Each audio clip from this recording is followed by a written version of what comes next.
Hi friends, இப்போ நம்ம வீடியோக்கு போகிறதுக்கு முன்னாடி ஸ்பான்சர் பார்த்துருவோம். This video is sponsored by Bymode. Bymode is the one of the online portal site. Bymode மூலமாக ஆன்லைனில் நம்ம தரமான பொருள்களை வாங்கிக்கிடலாம். இப்போ நம்ம பாரம்பரிய முறைப்படி ஆப்பம் எப்படி சுடுறதுன்னு தான் பார்க்க போகிறோம். அதுக்கு நான் ஒரு 1/2 கிலோ பச்சரிசி எடுத்து அதை நல்லா கழுவி 5 மணி நேரம் நான் நல்லா ஊற வச்சுட்டேன். நான் ரேஷன் பச்சரிசி தான் எடுத்தேன்.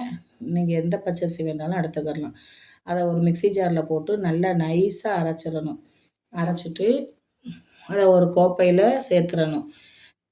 நான் ஊற வச்ச அரிசி எனக்கு 2 பேட்சாக அரைக்க வந்துச்சு. அதனால் நான் 2 தடவை அரைச்சிக்கிட்டேன்.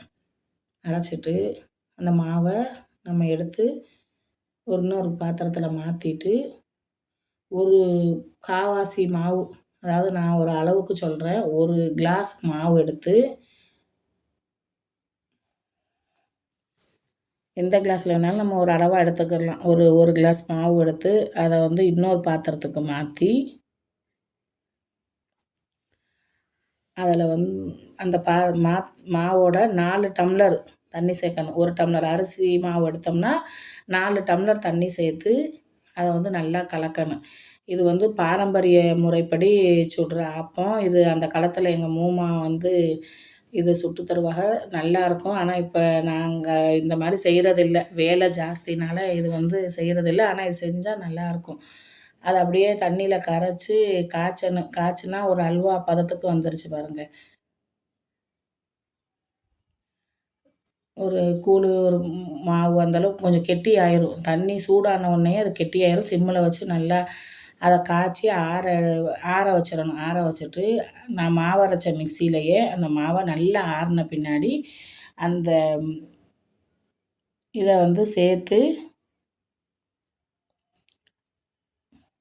அதில் தேங்காய் சேர்க்கணும். அந்த காய்ச்சின கூழோட நம்ம தேங்காயை சேர்த்து அந்த கருப்புலாம் இல்லாமல் சேர்க்கணும். அப்போ தான் ஆப்பம் வெள்ளையாக வரும். 1 ஸ்பூன் சர்க்கரை, நல்ல மொறுன்னு வரத்துக்கு அந்த சர்க்கரை நல்லா நைஸாக அரைச்சிடணும். தேங்காயெல்லாம் போட்டுருக்க நல்லா நைஸாக அரைச்சி அதையும் மாவோடு சேர்த்துடணும். இதுக்கு நம்ம உளுந்து, வெந்தயம் எதுவுமே சேர்க்கலை.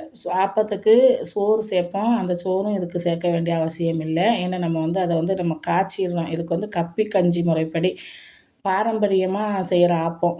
இப்போ செய்கிறதுலாம் அது ஆப்பம் அவ்வளோ நல்லா இருக்காது. அதோட உப்பு போட்டு நல்லா கலக்கிடணும். நல்லா கலக்கி ஒரு 8 மணி நேரம் புளிக்க வைக்கணும். அதை நல்லா கலக்கிடணும். தேங்காயெல்லாம் போட்டிருக்கிறோம்ல, அதனால் அதை நல்லா கலந்து விட்டுறணும்.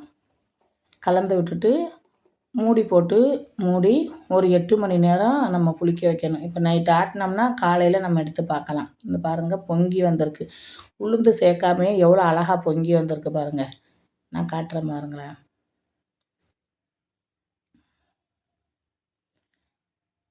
இதுக்கு ஜோடா மாவுலாம் போட வேண்டியதில்லை. ஜோடா மாவு, வெந்தயம் எதுவுமே சேர்க்க வேண்டியதில்லை. அது தோசை மாவை விட கொஞ்சம் தண்ணி பதத்துக்கு, நம்ம ஆப்பம் எப்போவும் செய்வோம்ல அந்த மாதிரி கொஞ்சம் தண்ணி பதத்துக்கு அதை கலக்கி, ஆப்பச்சட்டி நல்லா சூடாக இருக்கணும். அப்போ தான் அந்த ஆப்பம் நல்லா வரும்.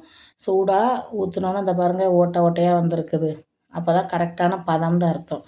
கொஞ்சம் லேசாக சுற்றி ஓரங்களில் தேங்காய் எண்ணெய் விடணும். தேங்காய் எண்ணெய் வாசத்துக்கு அந்த ஆப்பம் அவ்வளோ மணமாக இருக்கும்.